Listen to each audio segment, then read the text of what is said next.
Hello, Internet, and welcome back to our Apartment Rat series. So in the last episode, we did that compilation video where I put together a bunch of different clips, and it was probably really short and probably wasn't very satisfying. So we're back and we're going with the old style of video. First thing I want to point out, sepia. So you notice all of this grayed out area is now sepia. They've changed the fog of war, quote unquote, to be sepia instead of grayscale, or whatever it was before. I guess it was gray. Never really paid much mind to it. I don't know if I like it or not. It's a little, whatever. It's fine. Obviously does not have a huge impact on gameplay itself. It's more or less just an aesthetic thing. Well, it is completely an aesthetic thing. So in the last episode, we did a whole bunch of crap. We fixed our vehicle. We took out the bad storage battery, so now our batteries are charging to full, which is great. I would still like to put a third or fourth storage battery in here. We also need to at some point add multiple additional tanks. I did intend to empty one of these tanks and fill it up with water before we left, because I think there had been a water heater in a nearby house. Actually, you know what, now that I'm thinking about it, that wasn't this house, that was way across town. So we're not going to be doing that. We still have, we have water. It's not like we don't have water. Where's our beverages? We have, like 30 charges of water minimum here, in addition to the other beverages that we have. So it's not a huge issue. I do think we're going to be moving on with this vehicle at this point. I don't think we're going to continue hanging out in the area. There are some things in this town we could hit, like the bookstores. But honestly, we just found both forging books that I was really looking for, as well as an intermediate programming book. So I'm not super interested in those things.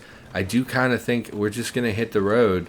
I don't know if it's going to go particularly well, because I'm a bad driver. What is this purple D, pink D? Toxic waste dump. Well, that sounds like fun, but I'm good. And a farm. Okay. What farm are you? Did they change a carriage house, horse stable? Interesting. They might have changed farms somewhat from what they used to be, or maybe that's a new farm. I don't know. What is this plus? Campsite. No real interest in that. That's fine. I think we'll head over this way. I don't see anywhere else. This could be a lab. We might want to swing up here since it's on the way. We'll get up there and see if we can get vision on it to see if that is a lab or not. Our goal currently is to find labs. Really, I don't want to get distracted by anything else. Kind of want to just beeline towards the labs. Unfortunately, I'm not 100% on where we should be looking. So probably just going to be driving around here in this episode. Hopefully that's okay by you. Okay. Okay, well, one of my pet peeves is that when you're going like 4 miles an hour, shrubs will stop you. But that's fine. We're just going to drive through the field here because we really don't want to be taking this on the road and risking hitting wreckage and things like that. Oh, we have to go on the road here, it looks like. Don't want to hit a tree. You hear brush. Rams into the hydrangea bush. Well, could care less about the hydrangea bush. So we're going to be heading over this way. Really not much, in the way of a regular town that interests me. If we saw some gun stores, I would probably stop because we could do with some additional ammunition. But other than that, pretty much just kind of want to find a lab. Labs are exciting. Labs are fun to clear. I mean, maybe if we found like a mansion, I would clear a mansion. Wow, we're still way far away. Okay, let's hit the accelerator a little bit since we're out in a relatively open space. Yeah, I mean, I would maybe hit a mansion. They can have some... Oh, that was interesting. I just delayed a lot. Why don't we... You know what we'll do? We'll use the auto move feature and see how it handles this. Yes. I don't often use vehicle auto move because I don't particularly trust it. No, we can ignore the dragonfly. Oh. No, let's continue ignoring it. Okay. I don't often use vehicle auto move. It is a new feature. What? Come on. So in my testing, God, in my testing, 16-liter inline 4 engine is now faulty, it looks like. Let's come to a stop here. Yep, we smashed the vehicle. Let's go ahead and stop. So, turn off the recharger. In my testing, when you use the vehicle auto move, it always came to a complete stop whenever it came to an obstacle. So I'm a little irritated that we smashed into something. Okay, so that was not our engine that was damaged. That was the engine of this vehicle. Okay. Well, that's very good. Let me make sure. Yeah, 1 point. Yeah, that's this vehicle's engine. It was apparently running, which is whatever. I mean, I suppose we could pull the gas out of it since we're here already and we're stopped. In my testing, it always stopped. I never had it run into another vehicle like that before. I have no idea where the jerry can would be. Jerry can. Never had it slam into anything before, and I did test it quite a lot back when we did that experimental cataclysm where I talked about the new auto move for vehicles. So I'm a little concerned about that, and we're maybe not going to use that again. Let's siphon out of this tank, pour into container. Oh, you can't just pour it directly into the other tank. That's fine. So we have 19 of 60 liters. I do think we're going to convert that second tank into storage for water. And we'll continue filling up our gas tank as we travel around. How much damage did we take from that? We broke a ram. Okay. Some pretty damaged frames here. Don't want to lose the frames. I'm not sure why it damaged the frame instead of the hard plating. I was under the impression that the hard plating would get damaged before the frame. I don't really understand how that works. We actually have quite a lot of damage on our vehicle. But I'm not going to stop now and fully repair. You know what? We probably auto repair at least the plow, the ram there, and see if we can get that sorted, because we don't want that to continue slipping damage through to the frames and stuff behind it. Where's our other welder? We had a second welder that had a battery in it. Okay. We don't have space for this because we have the jerry can. Okay, let's real quick, let's see if we can repair this. Hard plating, which we don't have. Okay, didn't expect that. I sort of expected you would be able to repair it with just a welder. But I guess because it's completely damaged, it requires a full, same here. So this is actually really irritating. It requires a steel frame. Oh, but we can repair it. I was going to say, how are we going to take the frame off to put a new frame on when it's so interconnected to other pieces? But it looks like we just hit the repair button. Why don't we just repair some of this stuff? Because that's, could be potentially dangerous. We could potentially lose part of our vehicle. Anyway, not super exciting. Let's head back on the road here. We'll just be a little more cautious. We're not going to use the Autodrive anymore. Can we see this area yet? We cannot. What is that purple T? Strange Temple. Oh, man. So, I've heard of strange temples. Let's clear this auto move thing off. I've heard of strange temples. They're like an end game type location, I think. They also can give artifacts, maybe. I don't know. Artifacts in the game, because they're not ever truly identified, can be pretty terrible. I've actually never found one that I actually like. And I've never actually been to a strange temple, so maybe we ought to check that out, although I don't know if we're really equipped to handle a truly endgame location. There could be some big stuff there that I've either never seen before or wouldn't know what to do with. A FEMA camp. Well, that's not worth our time, so we're going to see if we can get ourselves turned around here. And we're going to head back the way we came, because it's not worth spending time to explore the FEMA camp. There's really nothing there. I don't think there are NPCs there. I think the FEMA camp is just overrun with lots of zombies. It's not really worth the time investment, because they don't often have anything good there. The best thing we could hope for there is the actual loot from the creatures themselves, which is not, we can basically get that anywhere if we spend some time to clear out an area, so not really a priority. Something is chirping behind me. I don't know what that is. Just going to continue to not slam into vehicles. Actually, you should probably stop and check this thing out. Looks like a pretty nice vehicle. That's in pretty good condition. Let's see. Heavy duty frames, military composite armor plating. We've seen a vehicle like this before, and we kind of said, like, man, it would probably be smart to take some of the composite plating. I don't know. It's an APC. Does it have stuff in the rear? It does not. I thought maybe there would be weapons in here. It seems to be in, like, pretty great condition. We, of course, could swap out to a powerful diesel engine, but I'm not interested in doing that. The mounted Browning, I don't really know how you use weapons in a vehicle. Is this the driver's seat? How do you activate a turret? Set turret targeting mode. Set turret firing mode. Aim automatic turrets. So they're automatic? What makes it an automatic turret versus just a mounted turret that I would use? Mounted turret. Turret mount.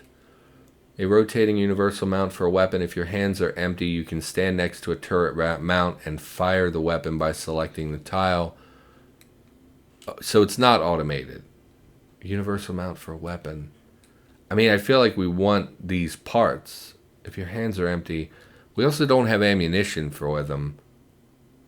Range 45, damage 0. Probably because it's not loaded with any ammo.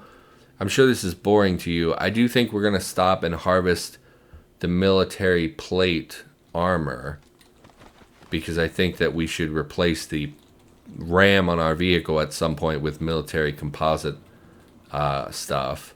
So I do think we'll take... It depends how long it takes. Let's look and see how long it takes to remove one. 10, 15, 20. About 20 minutes. It's kind of a long time. I do think we'll harvest some since we're here. If we need to spend the night in a vehicle, it's not a big deal. It's just that we can't drive through unfamiliar areas very easily at night. So we don't want to end up trying to drive at night. Not that one. It's really damaged. Let's grab this one. We'll grab a whole mess of it. I don't think we'll install it right now, but we're going to take it with us just to have it. I guess I should be looking for ones that are fully repaired on the vehicle. And I kind of feel like the turret mount might be valuable, but I've never used turrets in the game, and I really don't care to. With ammunition being so scarce, I would rather spend that ammunition from my own character where I can spend the time aiming. I wouldn't want an automated turret. I don't even know if it's automated. I don't know how turrets work. So I'm not going to pay too much mind to it. I'm guessing I can't make the military composite armor either. It seems like something we would need to harvest from vehicles like this, which is fine. This will be the last one. Then we'll drag it over to our vehicle. See how much space they take up.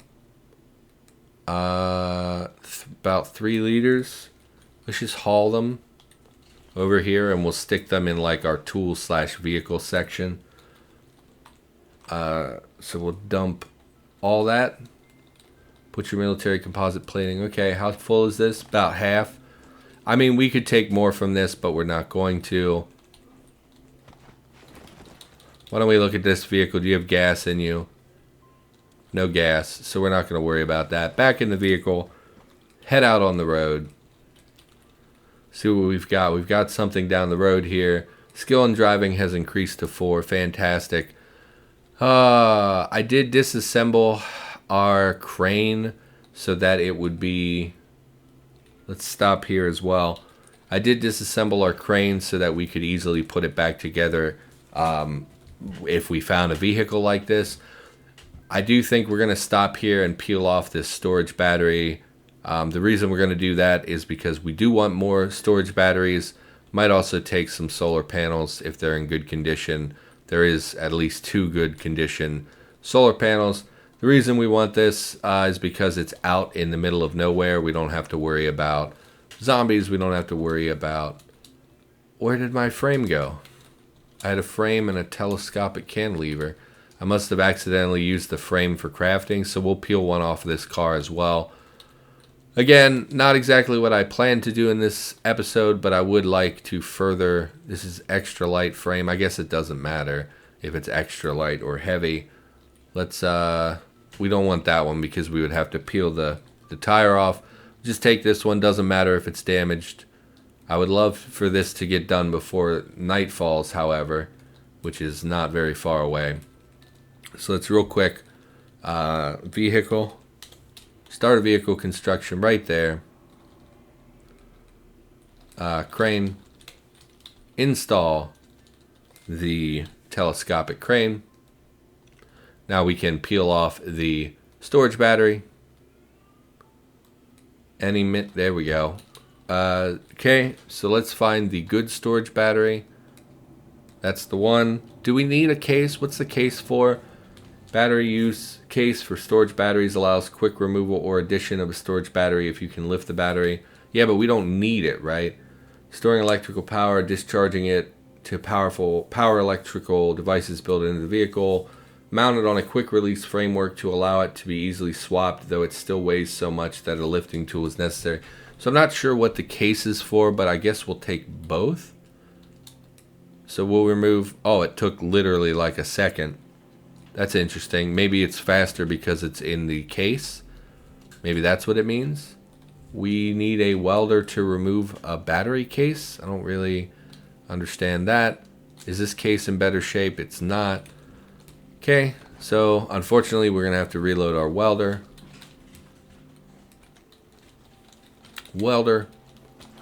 Sorry about this. I know this is like a pretty boring stuff compared to what I was hoping to do. Obviously a lot less exciting than clearing a lab, but of course improving our vehicle does benefit us.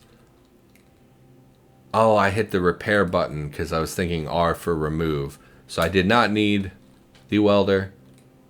Storage battery case takes a long time to remove, however. So let's, where can we install this that we can currently reach? I guess the rear of the vehicle would be smarter. So we'll go ahead and we'll haul these over. And we will pull the crane up against the rear of the vehicle. Okay, grab the crane up. Why won't it let me move? There we go. Okay, so we'll install that here in the rear of the vehicle, I guess. Can we do it here? Storage battery, we can. So we'll do it there in a relatively central location. Install the battery case. Good old boring crap. Install the swappable storage battery, which is much faster, of course. There seems to be a bat in the wall directly behind my computer. So I don't know if you can hear it chittering like a madman, but it is. And I think while we're here, we will disassemble the broken storage battery just to get some parts so that if we ever need to repair those things, we might be able to do so. Remove. Oh, we don't have the crane. Because you can craft storage batteries, I believe it just requires components that you can really only get from other storage batteries. And you can't actually repair. So if we go to one of our damaged storage batteries, there we go. If we go to the battery, it literally won't even let us hover over it for whatever reason. So I don't know what the reasoning behind that exactly is, but don't have tools, need a soldering iron with 80 charges. Okay. Nope. Soldering iron with 80 charges. Perfect. So go ahead and we will butcher this. Storage battery. 79 small storage batteries. Good lord, so many. Solder, 15 electronic scrap. Why would it deconstruct into storage batteries? Why wouldn't it deconstruct into battery cells? A walleye. Okay, so fish are leaping nearby, which is fine. We're going to eat and drink here at some point. This is taking a long time. So storage batteries, if you don't know, they are like enormous industrial style storage batteries. They're not like a car battery that you can easily put in and out of a machine. The image that people often use in conjunction with talking about storage batteries is like the Tesla battery, which takes up most of the car's dimension in width and length. Obviously not the same height, but so we pulled quite a lot. Fail to recover, fail to recover, fail to recover. So what did we get? 52 small storage batteries with 500 charge each. We of course could install like all 50 of these in our vehicle and they would charge. Unfortunately, I just don't want to do that. 52. How many do you need to make? Let's go to our recipe books and check how many we need to make other storage batteries. Medium storage battery would have how many charges? It does not say. Okay. Okay. I wish I knew how much charge it would hold, because I'm not going to spend money.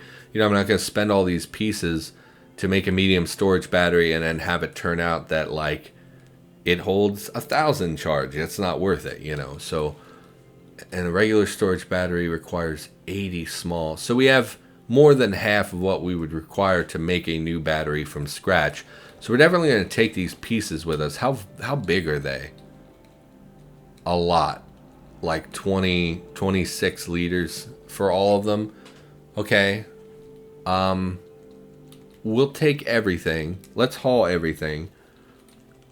Unfortunately, we need to be able to move these all the way to the center of the vehicle and drop them in our miscellaneous crafting pile. So we'll just pick up what we can, which is not very many at a time, which is fine. And we'll drop them in our construction pile here, our random craftable materials pile. And the sun is, of course, dropping like a rock because it's taking forever to do this. And then let's check the liter storage on this tile. We can't see it. How about now? Storage 57 of 250. So not bad. So that's really valuable that we got those pieces. I can't tell. Okay, so this is gray, which means there's not light here. Where's the light at? Very dark, right in front of my face. Very dark. So this is the gray is what we can see. That doesn't make sense. Why would we be able to see so far in the very dark? Whatever, but the sepia is remembered tiles, so these would be blacked out normally. If you played like 6 or 8 months ago, this would be completely black, fog of war. You wouldn't be able to see, but currently we've memorized these tiles, so it's not a big deal. These, I'm not sure why our vision radius is so big. Is it shrinking? It is. Okay, so the sun is going down. That's my mistake. Can we really quickly take off the telescopic crane? That'd be great. Can't do it in the dark. Okay, so it looks like we're spending the night here. I'm not going to leave behind our crane. It was a real hassle to make with wires and stuff. Plus, we might as well grab these solar panels while we're here. Yeah, not happy about it. I do feel like kind of wasted the day a little bit. A little disappointed with how that went. Why is there meat on the beverage pile? Tin can of curry with meat. Also, V8 should probably be considered a food. I did see in the sorting menu you can actually make a custom. Somehow you can make a custom. Now I just saw it. You can make a custom zone. I don't know how. Zone manager, enable, remove, show, hide. I don't know how you make a custom zone, but I just saw a clip of on someone on Discord had put up a photo of them placing a specific item into a zone where they set up so that that item would go in that particular zone even if it wasn't normally going to be there. Ignore. Inside of the zone are ignored by sort out loot. I just don't know. I don't know how this whole thing works. So that's whatever. My mistake, I guess. Anyway, not exactly what I was hoping for today. Kind of thought we would get a little bit more traveling done and get eyes on something a little bit more interesting than a solar vehicle, which we've seen plenty of. Why don't we eat something canned? Why don't we eat some of that curry with meat? That sounds delicious. We'll eat that. I wish I had curried meat right now. That would be great. And then we'll drink as well. we do want to replenish our stock of water at some point. And like I said, that's what that other 60-liter tank will be used for. We will just fill it with water one day when I have nothing better to do, and I'm just telling a story. We'll go and we'll craft hundreds of water. But that's not really a priority at the moment. We do have enough beverages to survive. Yeah, sorry this wasn't a little bit more exciting. I kind of thought we would get a little further. It really sucks that this town appears to be 100% houses so far, because I just don't care about houses at this point. Open sewer, with the changes to not being able to butcher in the dark, it's just so hard to get value out of stuff like that, unless you can clear the entire horde, which we're really not able to do. I don't know, maybe some of that stuff way up there. I don't know if these are like just dead ends or what. These might have labs at them. If I had been paying more attention, I might have decided to head north through this town instead. But, whatever, I guess. And that river probably tracks the whole way up and will block us from crossing over here. So that's unfortunate. Whatever. So that's going to do it for this episode. Hope you enjoyed. And I, of course, will be back with more Cataclysm content in the near future. For now, thanks for watching, and I'll see you in the next episode.